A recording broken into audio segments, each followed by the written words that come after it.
नमस्कार। George Orwell का एक नॉवल है 1984। यह बहुत प्रसिद्ध नॉवल है और यह 1949 में लिखा गया।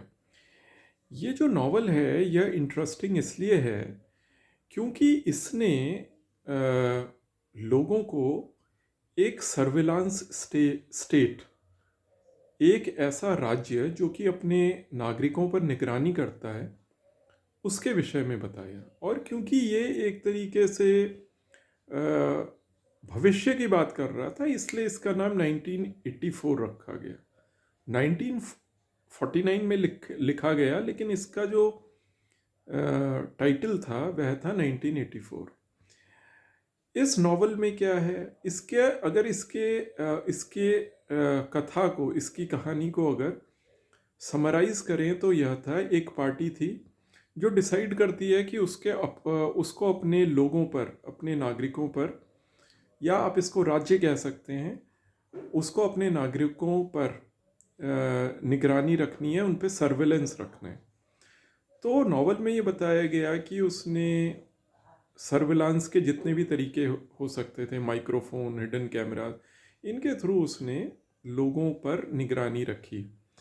इसमें एक जब हम इसको पढ़ते हैं तो इसमें जो इसका जो प्रोटैगनिस्ट है, सूत्रधार कह सकते हैं आप, जो इसका मेन पात्र है, वह कहता है कि कैसे उसको हमेशा एक फीलिंग होती है कि उस पर कोई निगरानी रख रहा है।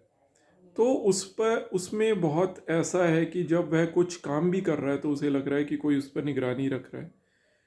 जो वहाँ का जो लीडर है, सबसे बड़ा लीडर है, उसके बहुत बड़े बड़े फोटोग्राफ्स लगे हैं। और आज जैसा हम कई देशों में देखते हैं कि पेट्रोल पंप्स में कहीं एक जो वहाँ का नेता है, उसके बड़े बड़े फेस के बिल्कुल क्लोजअप फोटोग्राफ्स वहाँ पर लगे हैं। उनमें कुछ मैसेजिंग है, लेकिन वह जो उसका प्रोटैगनिस्ट है, जो उसका मेन पात्र है, वह, उसको ऐसा लगता है कि जैसे उस पर हमेशा चौबीसों घंटे निगरानी रखी जा रही है। तो ये मानव इतिहास में पहली बार एक ऐसा बताया गया कि जब कोई राज्य अपने नागरिकों पर निगरानी रखता है तो वह निगरानी किस तरीके से रखता है, और उस निगरानी की फीलिंग किस तरीके की हो सकती है।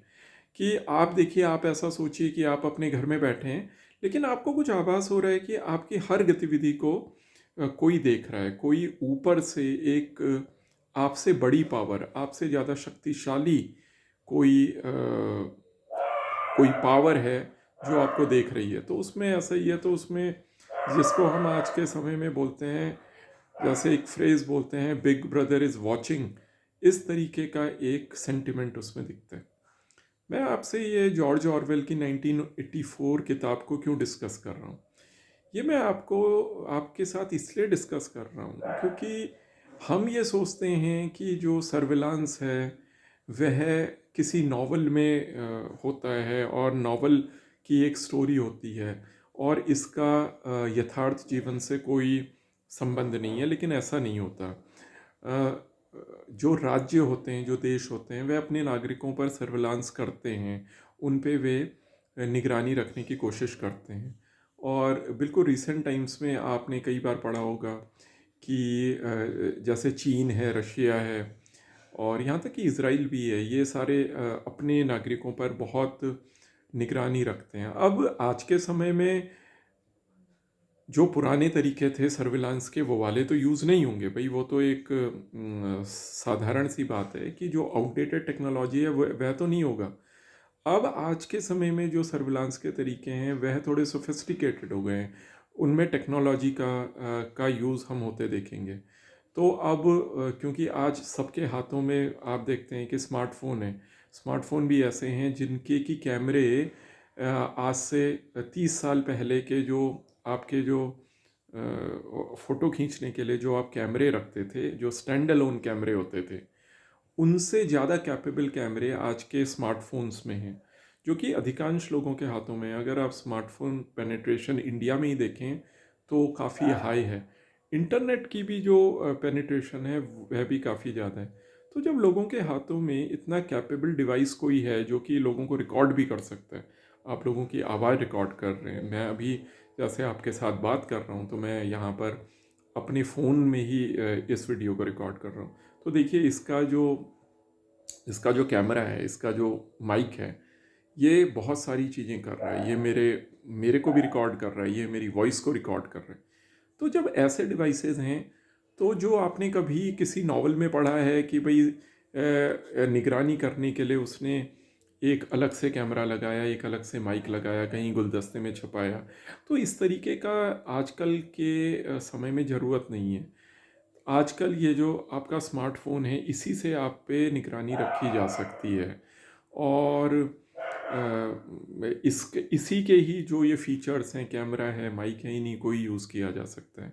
साथ में जो टेक्नोलॉजी आप ये देखते हैं, ये बिल्कुल कंप्यूटर की तरीके के आज के फ़ोन हैं, जो एक समय में सन 2000 में जितनी एक डेस्कटॉप कंप्यूटर में स्टोरेज नहीं होता था, उससे सैकड़ों गुना ज़्यादा स्टोरेज आजकल आपके स्मार्टफोन में।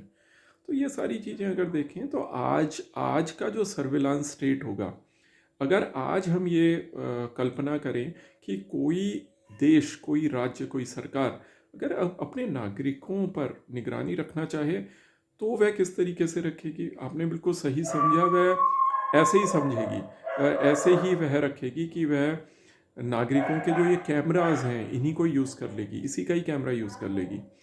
और अब मैं आ जाता हूँ आज की बात पर। मैं आपके साथ ये सारी चीज़ें क्यों डिस्कस कर रहा हूँ? क्योंकि अभी आपने पिछले 1-2 दिन में जब आपने न्यूज़ सुनी होगी, तो आपको ये पता चला होगा कि जो डिपार्टमेंट ऑफ टेलीकॉम है, department of telecommunications, government of India, उसने जितने भी ओईएम्स हैं, ओरिजिनल इक्विपमेंट मैन्युफैक्चरर्स, जो कि जितने भी स्मार्टफोन मेकर्स हैं, जो भी ये आपके मोबाइल फ़ोन वगैरह बना रहे हैं, तो उनको उन्होंने बोला है कि आपको 120 दिन के अंतर्गत एक सरकार का एक ऐप है, संचार साथी, उस ऐप को सिस्टम लेवल पे इंटीग्रेट करके देना है अपने जितने भी नए फ़ोन हैं। साथ में जो हमारे मिनिस्टर ऑफ टेलीकम्युनिकेशन हैं ज्योतिरादित्य सिंधिया, जब उनसे पूछा गया कि क्या ऐसा कोई है, उन्होंने कहा हाँ है, उनको ये बोल रखा है कि आप इसको सिस्टम लेवल पे इंटीग्रेट करके दें।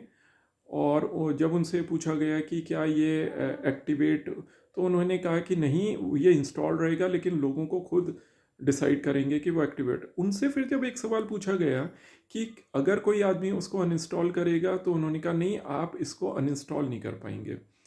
तो देखिए, अब जो इसमें जो तर्क दिए जा रहे हैं, व्हाट्सएप में भी देखिए प्रोपोगेंडा मशीन चल रही है। व्हाट्सएप में भी आपको ऐसा बताया जा सकता है कि ये बहुत आवश्यक है, ये आपको फाइनेंशियल फ्रॉड से बचाएगा, ये आपका फ़ोन खो जाएगा तो उसको ट्रैक करेगा। लेकिन इसमें जो मंशा है वह दूसरी लगती है। इसमें ऐसा लगता है कि ये भी हम एक सर्विलांस स्टेट की तरह, एक निगरानी रखने वाले राज्य की तरफ के जैसी जो एक सिस्टम होता है, कहीं हम उसकी तरफ तो नहीं जा रहे हैं। क्योंकि आपके पास विल है, आप अपने फ़ोन में, और देखिए जो ये संचार साथी ऐप है, ये बेसिकली ट्रैकिंग ऐप है। ये आपकी लोकेशन को ट्रैक करेगी, आप उसको अपने कैमरा का एक्सेस देंगे, अपने माइक्रोफोन का एक्सेस देंगे, फ़ोन बुक का एक्सेस देंगे। अब आप में से कई लोग ये कहेंगे कि भाई ये तो हम बहुत सारी ऐप्स को देते हैं, लेकिन देखिए वहाँ पर आपका विल है, वहाँ पर आपका विल है कि आपको अगर उसको इंस्टॉल करना है, एक्टिव करना है, वो आपका विल है। आपका विल नहीं है तो आप उसको एक्सेस नहीं देते, वो परमिशंस में पूछता है। लेकिन अगर माना है कि कोई एक ऐसी ऐप आ जाए जो कि सिस्टम लेवल पे इंटीग्रेटेड हो, फ़ोन के सॉफ्टवेयर में ही आ जाए, और साथ में या फिर किसी पुराने फ़ोन्स में अपडेट के थ्रू आ जाए, जब आप एक पीरियोडिकली जो एक अपडेट आता है, उसमें अगर वो इंस्टॉल हो जाए, जिसको कि आप डीएक्टिवेट ना कर पाएँ, तो इसका मतलब ये है कि फिर आपकी जितनी भी एक्टिविटीज़ हैं, उसका आपके मोबाइल के फ़ोन पर भी उसको परमिशन है, उसके फ़ोन बुक पर भी है, माइक्रोफोन पर भी है, और सारी चीज़ों पर है। तो ये बहुत ही प्रॉब्लमैटिक हो सकता है। वह आपकी लोकेशन ट्रैक कर सकता है, वो आपको ट्रैक कर सकता है, वो आपका मूवमेंट ट्रैक कर सकता है। तो ये सारी चीज़ें जो हैं, ये सारी चीज़ें, अब कई लोग ये बोलते हैं कि फाइनेंशियल फ्रॉड से बताएं, आप बचाने के लिए। तो देखिए, फाइनेंशियल फ्रॉड से बचने का सबसे बढ़िया तरीका होता है एजुकेशन। आप लोगों को ये बताएं कि फ्रॉड से कैसे बचना है। आप उनके बिहाफ में उनका कंट्रोल नहीं लेते। अगर आप कंट्रोल लेते हैं तो ये तो बहुत ही सस्पिशियस बात हो जाती है। दूसरी चीज़ ये, अगर आपको ये कहते हैं कि आपका अगर फ़ोन खो जाए, आप इस बात को मान सकते हैं कि कोई एक सरकार केवल आपके फ़ोन को खोने से बचाने के लिए वो आपको ना किसी तरीके की ना ट्रैकिंग में रख रही है। तो ये सारी चीज़ें हैं, और इसको जो एक्सपर्ट्स हैं वो भी इसी तरीके से समझेंगे। हमारे भी थोड़ा टेक्नोलॉजी का बैकग्राउंड रहा है, तो ये सारी चीज़ें ऐसा है कि आपको, एक चीज़ होती है फ्री विल। फ्री विल का कंसेप्ट हर जगह इसलिए लागू होता है क्योंकि हर व्यक्ति अपनी वेलफेयर खुद वो डिसाइड करता है। आपका फ़ोन आज केवल फ़ोन नहीं है, उसमें आपका सारा का सारा डेटा है, आपका जितना भी फाइनेंशियल डेटा है, आपका जो पर्सनल डेटा है वह है। तो आप उसको ट्रैक करवाना चाहें, आपका जो माइक्रोफोन है आप उसको यूज़ करना चाहिए, आप इसका जो कैमरा है उसको यूज़ करना चाहें ना करना चाहें, तो ये, और ये आपको, मुझे लगता है कि ये वाला आर्गुमेंट बहुत वीक है कि फाइनेंशियल फ्रॉड से बचने के लिए, या फिर आपका अगर फ़ोन खो जाए तो आपको ईजी होगा। फ़ोन की जो कॉस्ट है उसके पीछे कोई सरकार इतने सारे रिसोर्सेज नहीं लगाती और अपनी इतनी साख नहीं लगाती, तो इसमें मोटिव्स कुछ और भी हो सकते हैं। तो ये जो संचार साथी ऐप है, देखिए इसको किस तरीके से इसका जो ये नैरेटिव है पैन आउट होता है। फ़िलहाल इसको 1.5 करोड़ से ज़्यादा लोगों ने इंस्टॉल किया, लेकिन उनको इसका ऑब्जेक्टिव और इसका कैसे मिसयूज़ हो सकता है इसके बारे में कुछ नहीं पता है। एक बात कह के मैं अपनी बात को यहाँ पर समाप्त करूँगा। देखिए, आपने कई बार कई मार्केटिंग जो गुरुज होते हैं या जो बहुत बिजनेस सेवी लोग होते हैं, इन्वेस्टर होते हैं, उनके मुंह से ये सुना है या फिर जो बहुत एक्टिविस्ट होते हैं, दिमाग उनका एक्टिविस्ट तरीके का होता है, वे कई बार ये बोलते हैं कि जो भी पैकेजिंग है, फूड पैकेजिंग है, वह प्लास्टिक से बनी है, तो क्या अच्छा ना हो कि उसमें आप ना ट्रैकिंग कोड डाल दें, जिससे जो भी प्लास्टिक कहीं पर अगर रिसाइकिल होने के बजाय अगर वो कहीं कोई इधर उधर फेंक दे, तो उसको ट्रैक करके बैक उसको प्रॉपरली डिस्पोज करना इजी हो। तो देखिए, ये एक सतही बात है, लेकिन ट्रैकिंग इसलिए नहीं डाली जाती क्योंकि अगर माना कल को मैंने एक चिप्स खाया और उसके बाद मैंने उसके पैकेट को, अगर मैंने उसको कहीं फेंक दिया, तो हो सकता है उसमें अगर ट्रैकिंग आईडी है तो वो न केवल ये बताएगा कि यहाँ पर ये पैकेट है, बल्कि वो मेरी और सारी सूचना भी मेरे से ले सकता है कि मैं एक्चुअली वहाँ पर गया इसलिए वह पैकेट वहाँ पर पहुँचा। तो ये जो ट्रैकिंग का कंसेप्ट है, ये सारा जुड़ के आता है। ये जॉर्ज ऑरवेल की 1984 जो बुक है, सर्विलांस स्टेट का कंसेप्ट यही है। बस क्योंकि आज की टेक्नोलॉजी जो है और आज जिस तरीके के डिवाइस हैं, वो आपको जॉर्ज ऑरवेल के समय की टेक्नोलॉजी से, क्योंकि वह काफ़ी उन्नत है, आगे है, इसलिए आपको वो चीज़ें वैसे नहीं दिख रही हैं।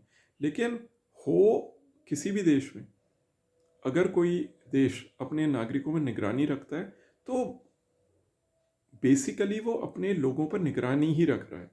बस वह किस तरीक़ों से, किस मीन्स से, किस टेक्नोलॉजी को यूज़ करके, किस इंस्ट्रूमेंट को यूज़ करके ऐसा कर रहा है, यहाँ पर केवल जो बदला है यह वही बदला है। एक इंटरेस्टिंग किताब है, वो आपको अपने समसामयिक, आज का जो समय है, कंटेम्प्रेरी टाइम्स है, इनको भी समझने में, ये जो आपके जो सेलिब्रेटेड जितने भी ये नॉवेल्स होते हैं, ये आपको समकालीन समय को, कंटेम्प्रेरी टाइम्स को समझने में भी आपको मदद करते हैं। तो ये एक छोटी सी आपके साथ चर्चा थी संचार साथी ऐप और एक सर्विलांस स्टेट के कंसेप्ट को वह कैसे फुलफिल कर सकती है, इसके बारे में किसी अन्य वीडियो में किसी और विषय पर आपके साथ बात करेंगे। धन्यवाद।